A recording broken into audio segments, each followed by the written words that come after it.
Assalamualaikum warahmatullahi wabarakatuh. Wilujeng tepang deui para wargi sareng pribados Kang Nacep dina channel Nacep Tilu Jes. Kumaha para wargi Ramang. Mugi nya sadayana sing aya dina kasehatan lahir sinareng batin. Pon kitu atuh karabat sahabat baraya tetanggi urang sami-sami doakeun mugi sing aya dina kasehatan atuh anu nuju teu damang sing enggal deui didamangkeun nya. Sateu acan ieu pribados mangdongengkeun deui anca garapan dongeng Sunda nu kungsi katunda nu jejeureuh cariosna teh nyaeta si Onyel. Ayeuna teh lebet kana episode 34 para wargi. Pribados nada heula bantosanana ka wargi-wargi anu teu acan nga-subscribe kanggo nga-subscribe, nga-like, nga-komen sareng nge-share. Atuh supados teu nyangkolongna kana waktos, mangayitna kana wanci.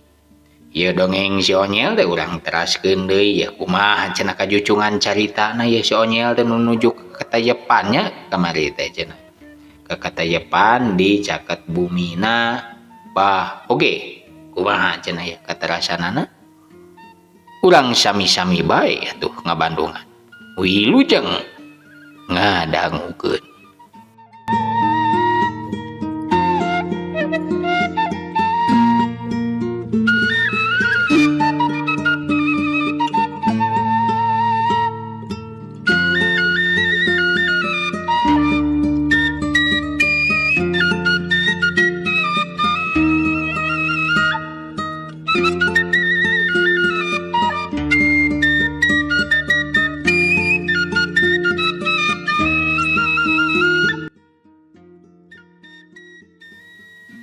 Heuleut waktu ti harita kacaturkeun ayeuna geus wanci sareureuh budak. Si Onyel jeung Mang Adul nu keur leumpang mapai jalan satapak bros ka kebon-kebon kaliwat beras kasampak dipapag ku galenganan sawah anu hempak sakitu legana. Kawilang jauh eta jarak teh sababari ku perjalanan leumpang mah. Eta si Onyel jeung Mang Adul teh tetela karek tepi dina mangsa indung peuting. Si Onyel harita teu parat ngadeuketan ka imah bah oge na teh. Manehanana ti anggangna ngawaskeun ka sabudeureun. Ari dina kituna mah kawilang simpena keratu sabudeureun imah bah oge teh. Sabab imah bah oge manyeng celing di hiji gunung leutik nu katelah pucuk pasir ipis. Katayeuh si Onyel jeung Mang Adul nuluykeun deui lengkahna nuturkeun kana pituduh si Ocol anu ngabejaan ka si Onyel. "Hayu Mang euy," ceuk si Onyel ngaharewos ka Mang Adul supaya nuturkeun ka manehna. Atuh leumpang Mang Adul jeung si Onyel teh kawilang ati-atina keur ngarah teu katohyan. Ngarah teu katohyan kudu keur aya di imah. Mana geus aya disagigireun imah bah oge teh tela. Kadenge yen di imahna bah oge teh keur galuntreng keneh ngobrol antara bah oge jeung muridna nyaeta si Demplu. Sok malah dina harita mah teuing pohoeun teuing encan meureun da tetela imahna bah oge teh bet molongpong taya aling-aling tina pager gaib sakumaha biasana. Atuh balukarna si Ocol teh jadi dumadakan asa bebas. Tuluy manehna ngajak asup ka si Onyel make cara mantap kasaktianana si Ocol nu bisa ngobrol kana sela-sela bilik. Pok atuh si Onyel teh harita kadenge ngomong ngaharewos. Mang, maneh dagoan heula nya euy. Kuing dek asup ka jaro jeung si Ocol euy. Kade tunggu gabah Nyel. Apaan eta teh keur harudang kene euy. Ceuk Mang Adul Mang hariwanggeun kana lakuna si Onyel. Belagung atuh. Belagung teh anggar dikukut maneh mah euy. Nya heueuh atuh hudang. Apaan dek naluh si Ibi Darwati belagu. Ceuk si Onyel nu tuluy nangtung bari peureum. Nah manis sakilat naker mana Mang Adul sahabat ngicep ku kasaktian si Ocol eta si Onyel teh harita geus aya di jero goah panyepenan bah oge.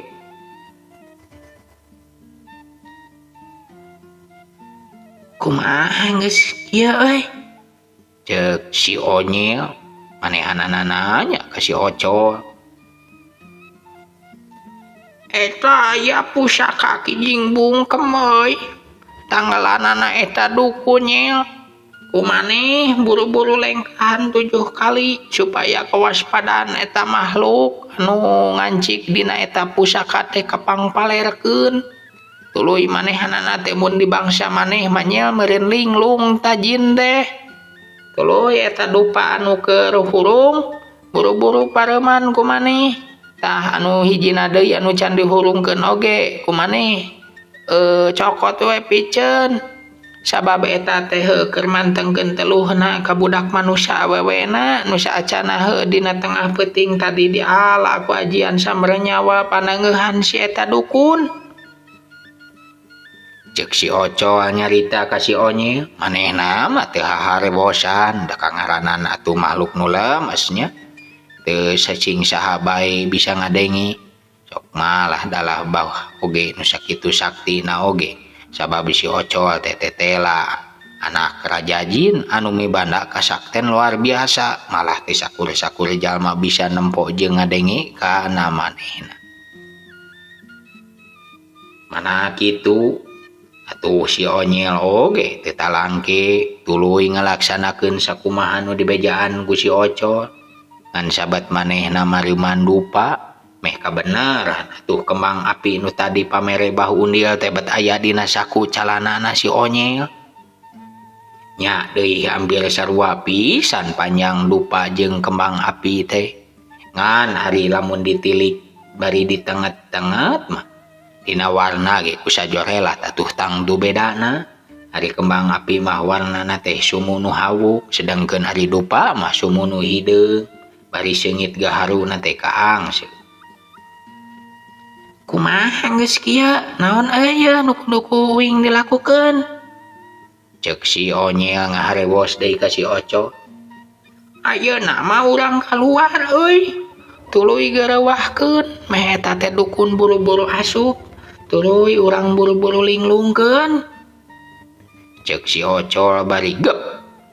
Manehanana teh atuh nyekel pageuh kana leungeun si Onyel. Atuh model tadi deui we. Mang Adul teh sabat ngicep kalengitan ku si Onyel ayeuna ge kitu sabat culang cileuh teu pupuguh si Onyel aya deui di gigireun. Ari si laing di mana Nyel? Maneh mah loba tanya teuing euy. Geus we ayeuna mah maneh siap-siap lumpat teuh. Cek si Onyel ka Mang Adul. Mang Adul teh atuh teu ngajawab. Sok malah bujeng-bujeng ka ngajawab ngarti gebet teu kana maksud si Onyel. Keur eta mah bilik lempengan pisan bah oge anu keur ngobrol teh ditepak. Si adukun peot. Adieu sia wani mah. Sok gelut jeung uing lah. Sok wani teh maneh. Cek si Onyel nyarita kanu keur di jero imah. Harita bah oge jeung si Demplu nu keur di jero imah ngarobrol ngeunaan babalik pikir teh atuh asa kagebah ngadenge aya nu nangtang-nangtang ti luar mah. Sok malah jiga nu rada ngaledek deui ari disebutkeun aki-aki peot sagala mah. Duanana atuh babarengan harita bijil di jero imah. Mana kasampak teh aya 2 urang lalaki, saurang mah budak keneh sedengkeun nu saurang deui mah jajaka. Beretek si Onyel jeung Mang Adul teh atuh lalumpat ngabecir mana nempo bah oge jeung si Demplu bijil ti imah teh. Bah oge dasar jalma nu legok tapak genteng kadek manehna mah geus surti yen eta teh salah sahiji perdaya lawan anu mancing maung di jero guha. Manehna mah teh getas ngudag gajirim nu pating laleos teh. Ngan ari si Demplu deui manehna mah bareng-bareng bae. Jol ngudag Ai kituna alatan kajurung ku nafsu wireh guruna ditangtang bari dihina. Eta si Demplu anu ngudag teu nolih deui kana panyaram guruna. Sok padahal mah bah oge teh gagarwan nyaram supaya ulah diudag. Woi, ulah diudag dulu. Eta teh raranjang lawan, oi. Nu dek jilakakeun euy, dek kaganggu euy. Pluh. Cek bah oge gugupai. Aduh, cilaka ieu mah. Cilaka dulu. Kajadianana model kieu mah deuh. Dewek kudu buru-buru ieu mah ieu ngalakukeun tindakan. Cek bah oge. Leos. Tuluy abus ka jero imahna, mana kitu asup tuluy ka goa panyepenanana.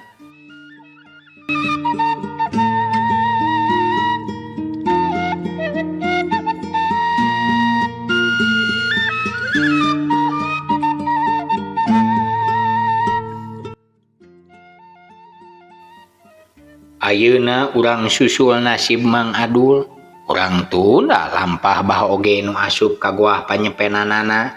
Keun jaga kasampeur deui carita nyambung kasusul deui ku catur si Onyel ayeuna mah jeung Mang Adul urang caturkeun. Harita si Onyel jeung Mang Adul nu keur lumpat apruk-aprukan teh dumadakan atuh eta jirim si Onyel dirawuh ku si Ocol tuluy koleang les. Si Onyel mah ngambah jumantara dina poekna peuting ngalayang lir kalong kadorong ku angin barat kaliwawang. Ari jirim si Onyel ngablesat di awang-awang teh harita ninggalkeun Mang Adul nu keur apruk-aprukan lumpat bari mamawa ka bingung. Manehna bingung lantaran teu puguh-puguh dititah lumpat ku si Onyel. Sedengkeun ditukangeun Mang Adul atuh beuki deukeut bae jirim lalaki jangkung badag. Lengkahna jolat-jolat anu ngudag Mang Adul teh. Dina lebah lamping pasir anu jauh ka lembur. Poekna peuting sakur kacahangan ku cahaya bulan. Tak. Tak. Sora regang garing anu katincap beuki deukeut sorana mah. Manakur kitu atuh gerowak. Tak katuhuna Mang Adul teh harita dicekel ku leungeun anu sakitu gedena ti tukang. Geup kolewe. Mang Adul atuh mengpeong ka katuhu brus labuh nyuk seruk kana kiri nyuh alatan tak-takna dirawel ti tukang ku si Demplu. Urang ajar sia maneh heuh. Naon maksud maneh ngahina ka guru aing heuh? Cek si Demplu bari leumpang nyambeurkeun ka Mang Adul nu masih ngajengjehe. Nangtung sia, tak kemplang dasmu. Oh, ampun mas. Ampun, lain guring mas, lain guring. Guring mah teu nyaona naon. Guring ge teu ngarti ieu teh make jeung kudu lumpat sagala mas. Cek Mang Adul sasadu ka jirim lalaki nu keur ambak-ambakan ka manehna teh. Halah, ngan teu kudu ngalesan maneh. Pokona dina penting ieu maneh kudu sujud nyuh ka guru kula minta ngampura sia. Cek si Demplu bari geuh kana kerah baju hanapeun beuheungna Mang Adul. Atuh Mang Adul teh harita nu awakna leutik dijungjungkeun meh sukuna rorowesan teu napah kana lemah. Hari sapasang leungeun Mang Adul atuh harita muntang kana leungeun si Demplu nu sakitu gedena bari beberehilan ngaleungeunna teh ngabalingbi. Manakur kitu, heap cebrot kolea. Aduh. Mang Adul ngagerau alatan nampa tampiling si Demplu anu sakitu rosana. Carehamna teh meni asa dumadakan atuh jadi nyengsol. Dedeuleuanana ngadadak ranyai. Mang Adul nu keur ngarondang digideug hayang geura-geura eling. Teteh tuh harita teh teu dibere kasempatan pikeun mange. Jebrot. Beuteung Mang Adul ditalapung satarikna gulutu. Mang Adul teh atuh mangpe ngagulutu. Sajeroning Mang Adul nahan ka nyeri manehna mikir, pilaku cenah kudu dikieu-kieu teuing mah bet cicing. Koneal atuh Mang Adul ge cengkat nangtung. Leungeun katuhuna nyekel beuteung nu karasa seueul balas ditalapung ku si Demplu. Manehna maksakeun dek nyarita ka si Demplu, tapi teteh lah eta carehamna teh bet asa rujad. teu bisa dicalangapkeun sok malah mangsa dicagap teh sing horeng nyengsol iwari atuh tetepna Mang Adul teh beda ti sasari ayeuna mah dilakna cahayaan seukeut lila dadali ngalirik mangsana sedangkeun si Demplu nu dilimpudan ku amarah deui teu mampu manehanana nahan diri pikeun nyiksa Mang Adul manehna nyampeurkeun deui bari ngahambatkeun peureup anu sagede kadu kana beungeutna Mang Adul kacida bahayana eta peureup si Demplu teh lamun beunang kana sasaran mah pilakueun teuing we teu matak remek kana cukang hilung hiu plos jeduk peureup si Demplu anu bangbaraan nyasar kana beungeut Mang Adul teh mangsa harita mah teu geuna kana sasaranana Mang Adul ngelokeun sirahna dina gerakan kuya ngelok sedangkeun leungeun katuhu Mang Adul atuh ayeuna mah nu nyasar geuna kana angeun si Demplu jeduk ngan asa mata kaget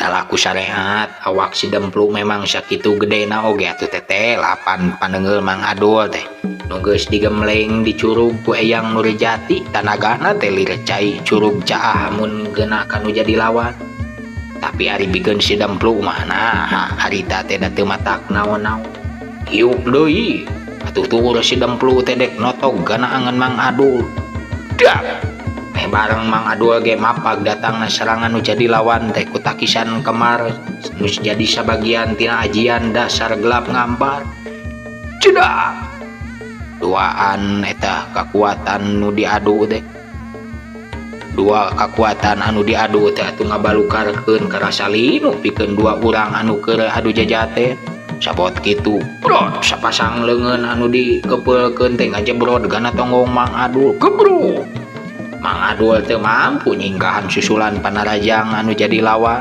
anu ngabalukarkeun manehna teh labuh nangkuban bari nyuung tonggong Mang Adul tuluy dileyak diidek ku si Demplu ana burial buncalik atuh mangsa Mang Adul diidek ku jelema anu sakitu bentalu jangkung gedena mah Mang Adul dina kaayaan darurat samodel kitu leungeun katuhuna ayeuna mah katingali ruah rawel maksudna mah dek ngarawel hoe nu diselapkeun dina tonggongna sanajan eta Mang Adul leungeunna hese beleke kacida susahna pikeun nyokot hoe teh tapi eta ka hese teh kabayar punah mangsa Mang Adul bisa nyekel hoe pamere ti guruna dina kaayaan awak keur diidek-idek pletak cirete tetela atuh Mang Adul teh ngabintihkeun hoe kana suku si Demplu anu keur motah mijah ngidek awak manehna dina kasempetan kitu Mang Adul tuluy nangtu manehna nyayagakeun diri kalayan waspada anu sapinuhna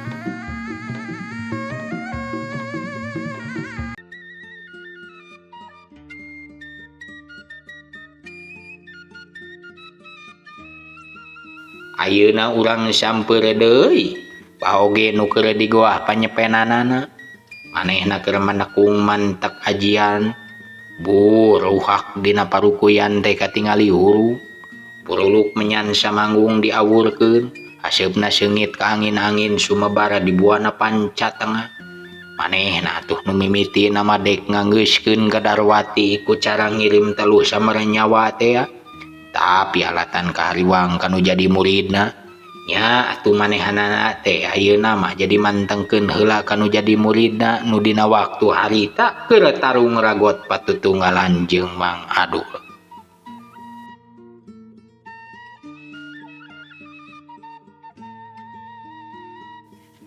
rekes menyan dipurulukeun deui dina harita mah manehanana nyambat tur wiksa nu ngageugeuh pucuk pasir ipis nu maksudna supaya ngancik ka si Demplu arah ka sanding mangsa tanding supaya tanaga beuki rosa jeung ajen wawasena teh bakal ningkat kacida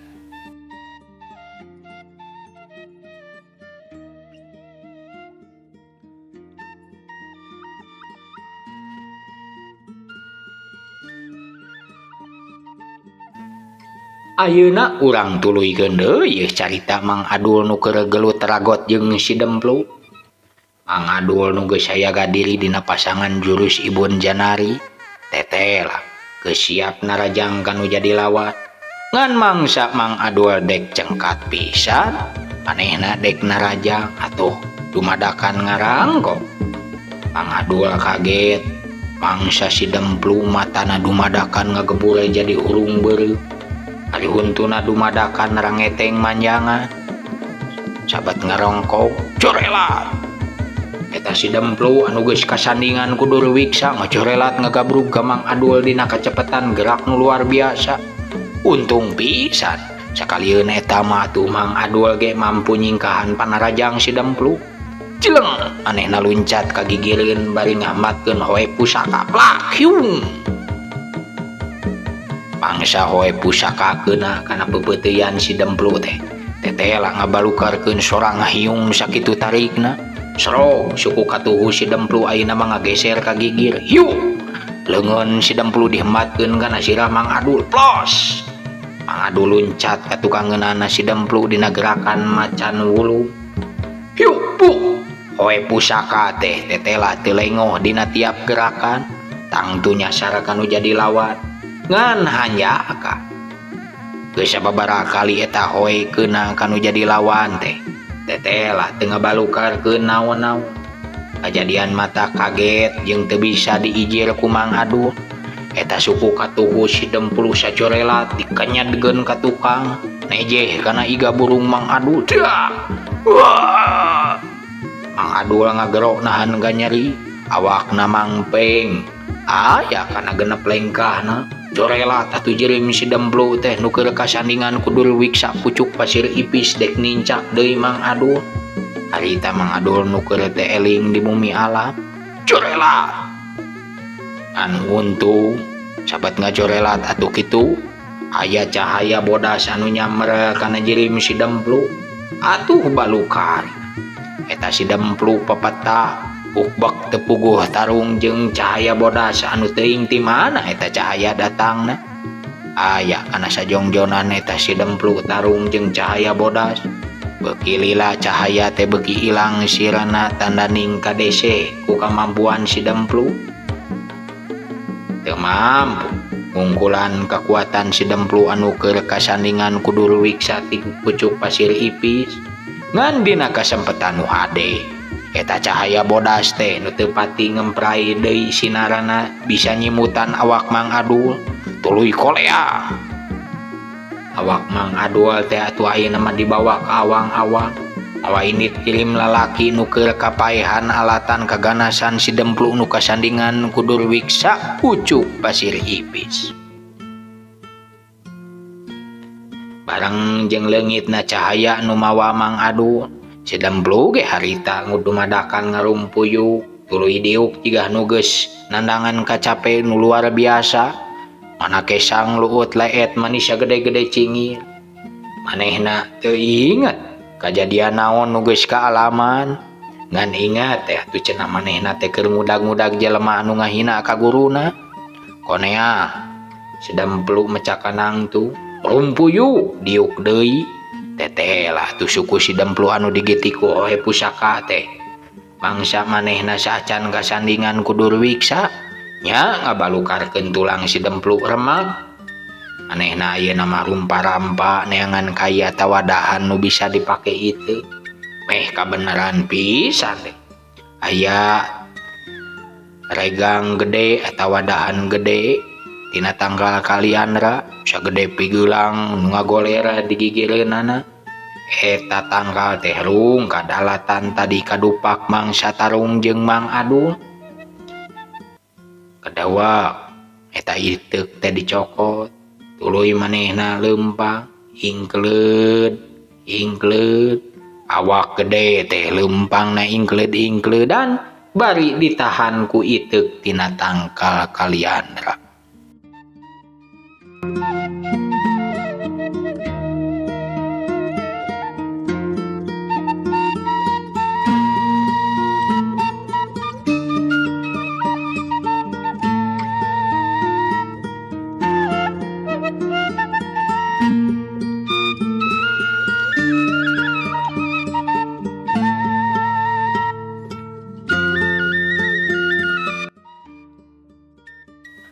urang tunda lampah si Demplu nu keur nuju ka imah Nabah oge.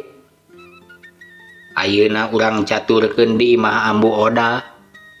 Baunil pikiranana keus ras alatan hariwang baris nyenghareupan kajadian anu luar biasa atuh katurug-turug Mang Adul teuing kumaha ayeuna teh nasibna. Pok baunil kadenge nyarita, "Aduh Jang, ari Jang Adul gamana ieu teh nya?" Ceuk baunil ka si Onyil. "Nyeta teuing kieu euy. Uing teh tadi mah kelumpat bareng duaan. Ngan uing mah heuh nyawa-nyawa aya di dieu ningan." Ceuk si Onyil ngajawab gabah Unil. "Aduh, balang siang aki mah euy. Paur kumaonam da Jang Adul deh." "Ah, moal naon kilah. Panjang umur si Mang Adul mah. Dek di kitu dek di kieu ge toleh we geuning salamet." "Ih, dah aki manger we hariwang Jang. Ieu teh aki teh yang nyusul karep mah. Lamun deui ayeuna ku aki disusul, aki teh tapi deui teu apa jalan. Sedengkeun mun mendaan deul ka hidep atuh hariwang kacida di dieu meureun eueuh lalaki nu tunggu Jang." Ceuk Baunil, harita manehanana teh perang sabil. Kaditu kumaha ka dieu kumaha kaditu hariwang ka dieu salempang. Nah atuh eta mah sabet keur kitu. Gepluk. Kadenge aya sora di pipir imah, teu bina we ti sora nangka asak murag. Baunil jeung si Onyil atuh harita gura-giru kaluar. Nempo ka sumber eta sora, sedengkeun Ambu Odah jeung Darwati mah kusabab ku Baunil teh kudu cicing di pangkeng sanajan kajadian kumaha bae teu meunang kaluar, manehna duaan mah teu milu kaluar. Mana ayeuna Baunil nepi ka pipir, gebeg. Atuh manehna ngagebeg ruas nempo Mang Adul.